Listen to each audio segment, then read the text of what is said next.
ना इधर ना उधर, सीधे मुद्दे पर नजर। और क्या है आज की खबर, आप देखना शुरू कर चुके हैं न्यूज़ 18 आपके पुनीत के साथ। मेरे वरिष्ठ सहयोगी अंकुर जी भी मौजूद हैं मेरे साथ, और हम बात कर रहे हैं भारत और पाकिस्तान के बीच बने हुए टेंशन की, कि ये टेंशन और बढ़ता हुआ जा रहा है क्योंकि कुछ घटनाक्रम हाल में जो हुए हैं उसकी वजह से पाकिस्तान की तरफ जो है वो चिंताएं बढ़ती जा रही हैं।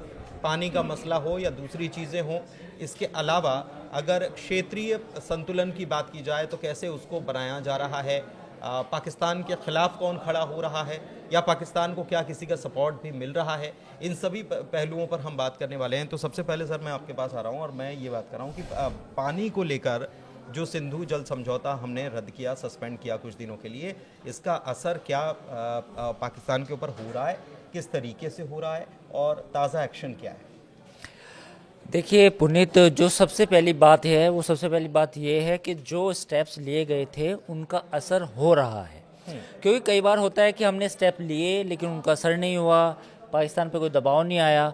तो दबाव में तो है, और सबसे बड़ा जो दबाव है, जो एक तरह से ये मानिए कि इस पूरी इंडिया पाकिस्तान की जितने भी डिप्लोमेटिक रिलेशन रहे पिछले 20-30 सालों के, या 20-30 सालों में जितने भी आतंकवादी हमले हुए, उसके बाद जो भी हमने पाकिस्तान को कहा कि आप ये कीजिए कीजिए, नहीं किया। इंडस वाटर ट्रीटी का रद्द होना सबसे बड़ा डायनेमिक शिफ्ट है। मैं डायनेमिक शिफ्ट का लफ्ज़ इसलिए इस्तेमाल कर रहा हूँ कि इसके बाद इंडिया पाकिस्तान के जो रिलेशन है वो बदल जाएंगे। क्योंकि काफ़ी लोगों को लगता है कि तो आगे भी अटैक होंगे, ये तो आगे भी कुछ होगा। लेकिन अब मेरा मानना ये है कि जो इंडिया पाक के रिलेशन हैं अगले 10 सालों में या 20 सालों में, that will be decided by the Indus water treaty. So that is a big statement. हाल में जो बदलाव हुआ है पानी रोकने को लेकर, वो क्या है? देखिए, अब हम इसके अपडेट्स पे आ जाते हैं। जो आपने सवाल पूछा, चिनाब में और झेलम में पानी बारी बारी से रोका जा रहा है। बगलियार डैम से रोका गया कुछ पानी। तो जैसे ही पानी रोका तो कम से कम इतनी कैपेसिटी हमें नज़र आई है अभी फ़िलहाल जो रिपोर्ट्स आ रही हैं कि 3-4 दिन तक तो आराम से रोका जा सकता है। और फिर दूसरा अपडेट ये है कि जो पानी का लेवल है जो नदी में होता है, आमतौर पे जो लोग हैं वहाँ के लोकल लोग वो कहते हैं कि 25 से 30 फीट पानी रहता है, लेकिन वो घट के 1.5 फीट तक रह गया है। तो यानी कि आप पानी का जो डेप्थ है, नदी की जो डेप्थ है, वो भी घटा सकते हैं पानी को मैनेज करके। तो ये अपडेट हमारे सामने आया है। और इस अपडेट का मतलब क्या है? इसका मतलब ये है कि अगर किसी नदी में 30 फीट या 40 फीट पानी बह रहा है तो आप उसको घटा के 15 फीट भी करते हैं तो कम से कम आधा पानी तो आपने रोक लिया। तो आधा पानी जब आप आगे भेजेंगे, पाकिस्तान जब जाएगा, तो वहाँ जो फसलें होंगी, जैसे सपोज करो धान की फसल है, चावल की फसल है, आपको पता होगा कि पाकिस्तान का बासमती चावल है, पंजाब में उगता है। तो जो चावल को जो धान की फसल होती है उसको सबसे ज़्यादा पानी चाहिए होता है। तो जो पानी है अगर उसको कम मिलेगा, सपोज करो एक फसल में आप 8 से 10 बार पानी लगाते हैं, तो 8 से 10 में से अगर आपने 4 या 5 बार ही लगा पाए, 3 बार आपको पानी उतना नहीं मिला नहरों के जरिए या लोकल जो वो होती हैं छोटी नहरें या छोटी नालियाँ बुनते हैं, तो फिर उसका मतलब ये है कि धान की फसल का जो प्रोडक्शन है वो 50% कम हो जाएगा। तो पाकिस्तान को बेसिकली अब समझ में आ रहा है कि इसका दूरगामी इम्पैक्ट होगा। और ज़्यादातर एक्सपर्ट भी ये कह रहे हैं कि अभी जो लोग कह रहे थे कि पानी बंद हो गया, पानी तो इतना ज़्यादा है कि एक बूंद बंद हो जाएगा, छोड़ोगे कैसे, छोड़ोगे कैसे, रोकोगे कैसे, डैम बनाना हाँ, पड़ेगा। हाँ। नहीं, देखिए डैम बनाना वो तो एक अलग प्रोसेस है, लेकिन आप सोचिए ना, timing is important. Timing in the summer is important. गर्मी में जब या गर्मी के बाद ये जो धान की मानसून में जो धान की बुआई होती है, पौध लगाई जाती है धान की, तो जब धान की पौध लगाई जाती है तो उसमें पानी चाहिए। पानी कम से कम 1.5-2 फीट का पानी चाहिए होता खेत में। उतना पानी फिर कहाँ से आएगा भाई? पानी उसमें फिर क्या होगा कि जो आम किसान है उसको 1 फीट पानी तो मिला नहर से, और 1 फीट उसको फिर खुद पैसे खर्च करके भरना पड़ेगा, डीजल का जेनसेट चलाएगा। तो ये तमाम तरह की चीज़ें हैं जिसके बाद पाकिस्तान को दबाव बनाया जा रहा है या उसको समझ में आई चीज़ें। अब देखना ये है कि तमाम चीज़ें ये रायता फैलाने के बाद क्या पाकिस्तान की फ़ौज, पाकिस्तान के लोग, जो एलीट है, जो अशराफिया है, उसको ये बात समझ में आएगी या नहीं आएगी, ये एक बड़ा सवाल है। ये पिछले दिनों आपकी हमारी चर्चा हुई थी तो आपने बताया भी था कि बड़े बड़े ज़मींदार जो हैं वहाँ पर सब वो पाकिस्तान की फ़ौज के पास ही बड़ी बड़ी ज़मीनें हैं, तो असर तो सीधे उन्हीं के ऊपर पड़ना है। देखिए, बहुत कम लोगों को पता होगा कि हमारे देश में जब 1947 के बाद जब पहली कांग्रेस गवर्नमेंट थी तो उस समय लैंड रिफॉर्म चालू हो गए थे। लैंड रिफॉर्म्स होने के बाद, यानी चकबंदी होने के बाद, जिसको सामान्य भाषा में चकबंदी कहते हैं, वो चकबंदी में सबकी ज़मीनें तकसीम कर दी गई थी जो बड़े बड़े वडेरे थे, बड़े बड़े लैंडलॉर्ड थे, ज़मींदार थे। पाकिस्तान में आज तक लैंड रिफॉर्म नहीं हुए हैं। आज़ादी के 77-76 साल बाद भी पाकिस्तान में कोई लैंड रिफॉर्म नहीं हुआ है। जिस परिवार के पास 3000 बीघा ज़मीन, 4000 बीघा ज़मीन, 1500 बीघा ज़मीन है, वो एज इट इज़ आज भी उतना ही अमीर आदमी है। और उसके ये सब बच्चों में बट गया होगा। और ये सब फौज वाले हैं जिनके और पास, ज़्यादातर लोग इसमें एलीट आ जाते हैं। अगर आपके पास 3000-4000 बीघा ज़मीन है तो आप अशराफिया हो, आप तो एलीट हो। आपको कौन रोक सकता? आप ताकतवर है, पैसे, आपके बच्चे लंदन जाएंगे, आपके घर में मर्सिडीज लैम्बोर्गिनी खड़ी होंगी, तो आपको कौन रोक सकता है? पाकिस्तान में वैसे भी ज़मीनों एक ही धंधा होता है, रियल इस्टेट का। प्लॉट बेचो, आप सपोज करो आपकी कुछ ज़मीन हाईवे के किनारे, आपने प्लॉट बेच दी तो उसमें आप माला माल बन जाते हैं। तो यही सब है मामला। तो कुल मिला के ये तो अपडेट हुआ चिनाब और झेलम का। दूसरा अपडेट ये है पाकिस्तान की तरफ से कि पाकिस्तान अब इस मसले को यूएनएससी लेके गया है। आज यूनाइटेड नेशन की सिक्योरिटी काउंसिल में उसने कहा कि क्लोज डोर, यानी कि जो बंद दरवाजे बंद करके बात करी जाए हमसे। और भारत जो है ये एक तरह से हमारे ऊपर दबाव बना रहा है या एक तरह से उत्पीड़न कर रहा है। तो ये पाकिस्तान आज गया है। अब देखना होगा कि यूएनएससी में होना वाना कुछ नहीं है। पिछली बार जब बालाकोट वाला मसला था तब भी चीन ने प्रस्ताव लाया तो इस बार चूंकि परमानेंट मेंबर नहीं है पाकिस्तान यूएनएससी का, तो उसका ज़्यादा असर नहीं होगा। प्रधानमंत्री लगातार मीटिंग कर रहे हैं, नेवी चीफ, आर्मी चीफ, सबसे उन्होंने बातचीत की है। आज भी एक मीटिंग उनकी हुई है। ये मीटिंग का क्रम जो है ये लगातार चल रहा है, लेकिन आम लोग सवाल कर रहे हैं कि ये मीटिंग कब तक चलती रहेगी? देखिए, इसमें दो तीन चीज़ें हैं। ये मेरा असेसमेंट है कि चीज़ें इतनी भी आसान भी नहीं है जितना लोग सोच रहे हैं। हमला कर दो। हम सब चाहते भी हैं कि जो पहलगाम के जो दोषी हैं, जो गुनहगार हैं, उनको सज़ा मिले, लेकिन इसका दूसरा असर भी है। एक बड़ी थ्योरी नैरेटिव ये भी है कि कुछ लोग चाहते हैं कि इंडिया इस जंग में फंस जाए। पुनीत, ये मैं आज आपसे डिस्कस कर रहा हूँ बड़ी बात कि एक नैरेटिव है, कॉन्स्पिरेसी थ्योरी है, अब सच है झूठ है मुझे नहीं मालूम। कतर, तुर्की, चीन और आपका कल हम इस पर डिस्कस कर रहे हैं, ओमान या कुछ एक दो मिडिल ईस्ट की कंट्री, वो चाहते हैं कि इंडिया जंग में फंस जाए।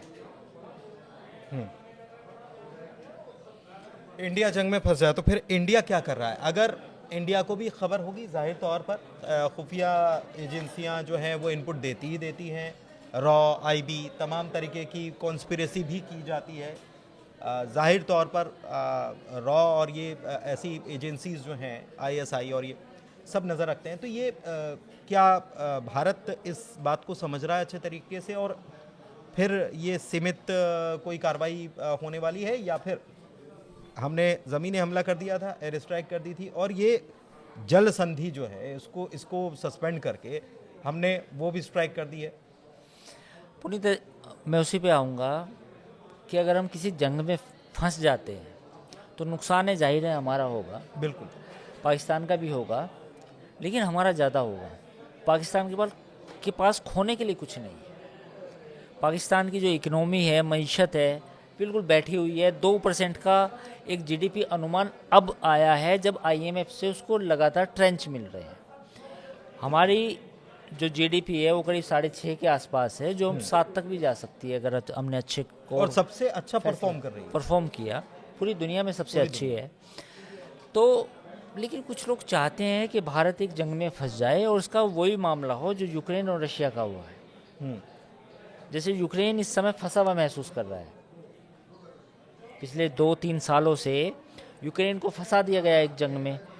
तो हमें जो भी फैसला लेना है वो सोच समझ के लेना है। आप जो कह रहे हैं उसको मैं क्या ऐसे ले लूं कि ये पहलगाम अटैक जो हुआ, कहा यह जा रहा है कि पाकिस्तान, लेकिन ये अंतर्राष्ट्रीय स्तर पर एक बड़ी कॉन्स्पिरेसी भारत के खिलाफ की गई कुछ लोगों के द्वारा मिलकर। देखिए, इसमें बहुत ज़्यादा लोग तो नहीं, लेकिन इस बात से भी इनकार नहीं किया जा सकता कि जो आतंकवादी थे उनके पास जो कम्युनिकेशन की जो डिवाइसेस थी, जो खुफिया जानकारी हमारे सामने आई है, मीडिया रिपोर्ट्स में भी आई है, मैं उन्हीं को कोट कर रहा हूँ, वो उनका लेवल बड़ा था। वो किसी ऐसी कंट्री ने उन्होंने दी थी जो बहुत ही हाईली सोफिस्टिकेटेड हो। क्योंकि आमतौर पे होता क्या है कि जो सैटेलाइट फ़ोन्स होते हैं वो भी सुन लिए जाते हैं, कुछ जो डिवाइस होती हैं आपस में कम्युनिकेशन की वो भी सुन ली जाती है, लेकिन वो जो इक्विपमेंट थे वो इंटरसेप्ट करना मुश्किल था। और ऐसे इक्विपमेंट कैसे आए उनके पास? जाहिर है किसी बाहर की कंट्री ने मदद की होगी। तो जो ये थ्योरी अब सामने आ रही है इंटरनेशनल कॉन्स्पिरेसी की कि इंडिया को उलझा दो, इंडिया को कश्मीर में उलझा दो, एंगेज कर दो फिर से, क्योंकि पिछले 3 साल में 370 हटने के बाद इंडिया बाहर हुआ इससे, और अब बाहर होने के बाद उसको वापस इसी में कश्मीर में उलझा दो। हो सके तो एक कुछ टाइम के लिए, 1 महीने के लिए जंग ही नाफिज कर दो। तो ये मतलब पाकिस्तान के आर्मी चीफ का वो बयान देना, उसके बाद ये हमला होना, और उसके बाद क्योंकि इसके पहले बालाकोट या हमने जो सर्जिकल स्ट्राइक की थी उसके बाद एक पाकिस्तान को सबक तो मिला था, लेकिन क्या किसी की शय पर कि गो अहेड, फिर हम पीछे से आपके साथ खड़े रहेंगे?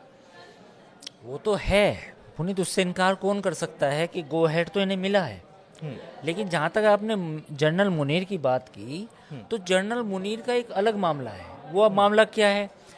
कुछ लोगों ने पाकिस्तान आर्मी के भीतर इस बात का सुबह भी जाहिर किया है, और जनरल बाजवा को तो मालूम थी ये बात जो सामने आई है अब, कि इस जनरल मुनीर के मेंटल लेवल को लेके बाजवा मुतमईन नहीं थे। उनको डाउट था कि ये बंदा, इसलिए उन्होंने इसको DGISI पद से हटाया था कि बंदा ठीक नहीं है, इसका मेंटल स्टेटस वो नहीं है। और हुआ क्या कि जहाँ भी जनरल मुनीर जाते थे वो कुरान की आयतें पढ़ने शुरू कर देते थे उल्टी सीधी, ठीक है, और फिर कुरान को कोट करके उसका गलत मतलब बताते थे। और फिर जब ये उन्होंने जो भाषण दिया जिसमें जहर उगला गया दूसरे हिंदुओं के बारे में, 2 नेशन थ्योरी के बारे में, हम अलग कौम हैं, हम ये हैं, हिंदू हमसे अलहदा है, तो ये सारी चीज़ें उसी मेंटल लेवल का से लेके आ रही हैं। तो ये अंदर की खबर है कि जो जनरल बाजवा थे वो इस बात को लेके उन्हें शक था कि अगर जनरल मुनीर DGISI रहे या आगे इनको और प्रमोशन मिला तो ये खतरा हो सकते हैं पाकिस्तान आर्मी के लिए। तो अभी जो सिचुएशन है पाकिस्तान में वो यही तो है। तो वहाँ आपने कांड कोशिश चल रही है क्या अभी? हो सकता है, ये भी एक बड़ी खबर है। ये भी खबर चल रही है पुनीत, बहुत सही आपने बात पकड़ी है कि 30 मई को उनका रिटायरमेंट होना है। ये 30 मई और अगर तख्ता पलट हो गया, क्योंकि आपका तो मुद्दा है, तो पाकिस्तान में एक बार फिर से मार्शल लॉ लग जाएगा। एक खबर और चल रही है, वो इमरान खान से जुड़ी हुई है। हाँ, क्या खबर है? खबर इमरान खान की ये है कि इमरान खान ने तो ऑल पार्टी मीटिंग बुलाई थी, उसमें वो नहीं गए। उनकी पार्टी का जो कोई नुमाइंदा है कोई नहीं गया। तो एक तो पॉइंट ये सामने आया कि इमरान खान की पार्टी जो कहते थे कि भाई मुल्क पे हमला होने वाला तो हम एक पेज पे नहीं, PMLN गई, PPP गई, 1-2 और कोई छोटी पार्टी गई, लेकिन इमरान खान की पार्टी PTI नहीं गई। पीटीआई का मौक़िफ़ क्या है? उनका मौक़िफ़ ये है कि भाई हमारा जो लास्ट चुनाव हुआ था उसमें आपने धांधली की, हम जीत रहे थे, आपने नवाज शरीफ की पार्टी को जितवा दिया, हमारे सारे बंदों को हरवाया या उनको लड़ने नहीं दिया, घालमेल करके सरकार बने। घालमेल करके आपने सरकार बना दी, वोटें तब्दील कर दी, फॉर्म बदल दिए।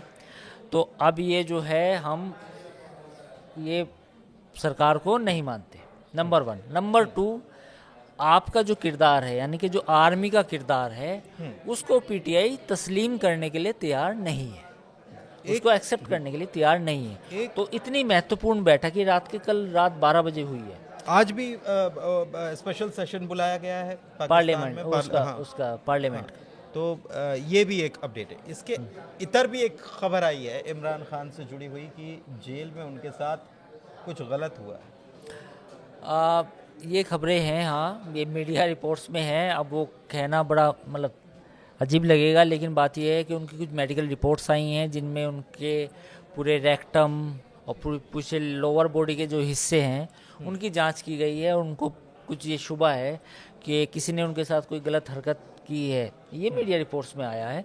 हालांकि इसकी जांच होना भी बाकी है, हम कोई पुष्टि नहीं कर रहे, ये सब तब लेकिन हो रहा ये है पूरा जब माहौल ये बना हुआ है, बनी हुई है, तब पाकिस्तान में ये सब हो रहा है। पूरा ये माहौल बना हुआ है कि उनकी जो उनके साथ कुछ छेड़छाड़ की गई है। अब ये कितना सच है कितना झूठ ये तो हम नहीं कह सकते, पर जो कुछ सोशल मीडिया पे कुछ मीडिया रिपोर्ट्स में आया है कि उनकी कुछ मेडिकल जांच वगैरह की गई है। तो आप समझ गए होंगे क्या हम कहना चाह रहे हैं, क्या चीज़ें हैं, क्या परिस्थितियां बन रही हैं, कौन कैसे स्टांस ले रहा है। पूरी बिसात बिछी हुई है, मोहरे अपनी चाल चल रहे हैं, हम आपको इससे बाखबर कर रहे हैं। फिलहाल इस चर्चा में इतना ही। कैसा लगा वीडियो ज़रूर बताइएगा कमेंट करके। हमारे चैनल को लाइक कीजिए, सब्सक्राइब कीजिए। शुक्रिया।